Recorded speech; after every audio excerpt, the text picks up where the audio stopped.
klik like, subscribe, dan tekan loncengnya.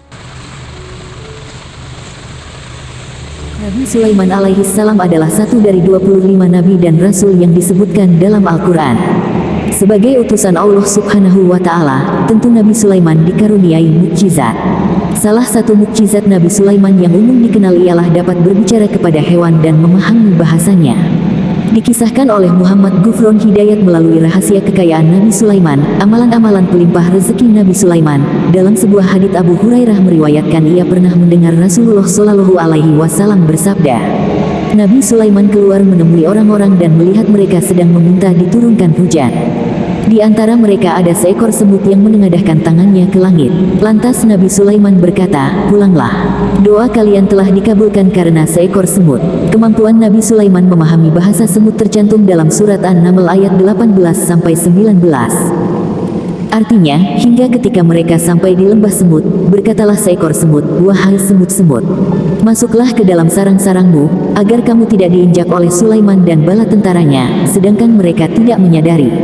Maka Diat Sulaiman tersenyum lalu tertawa karena mendengar perkataan semut itu.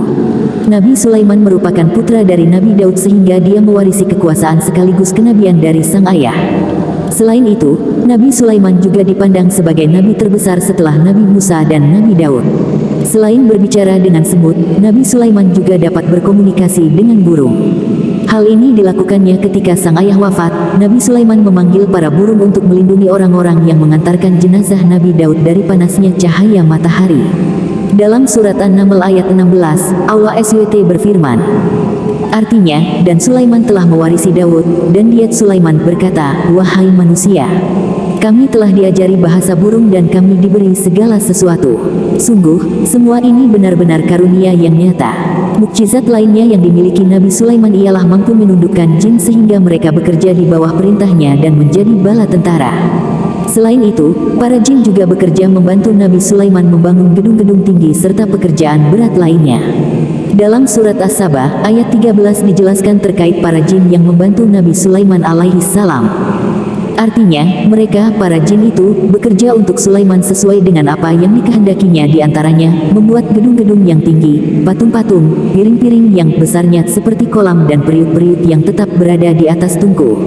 Bekerjalah wahai keluarga Daud untuk bersyukur kepada Allah. Dan sedikit sekali dari hamba-hambaku yang bersyukur. Tak sampai di situ, Nabi Sulaiman alaihi salam bahkan mampu memerintah angin agar tunduk dan menaikinya bersama bala tentaranya.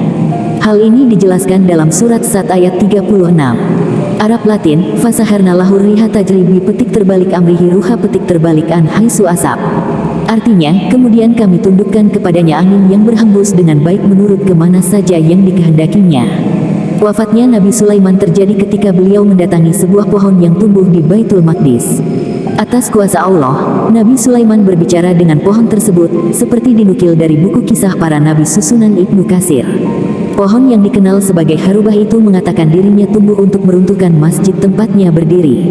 Nabi Sulaiman lantas berkata, Allah tidak mungkin meruntuhkan masjid ini selama aku masih hidup. Itu artinya, kamu tumbuh untuk mengabarkan kematianku. Nabi Sulaiman kemudian mencabut pohon tersebut serta menanamnya di pagar miliknya.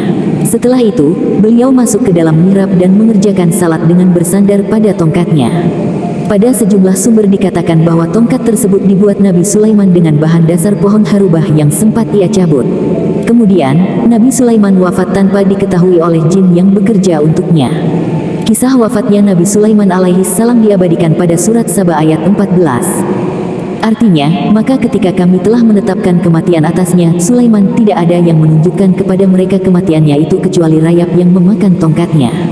Maka ketika dia telah tersungkur, tahulah jin itu bahwa sekiranya mereka mengetahui yang gaib tentu mereka tidak tetap dalam siksa yang menghinakan. Terima kasih, semoga bermanfaat dan sampai jumpa di video selanjutnya.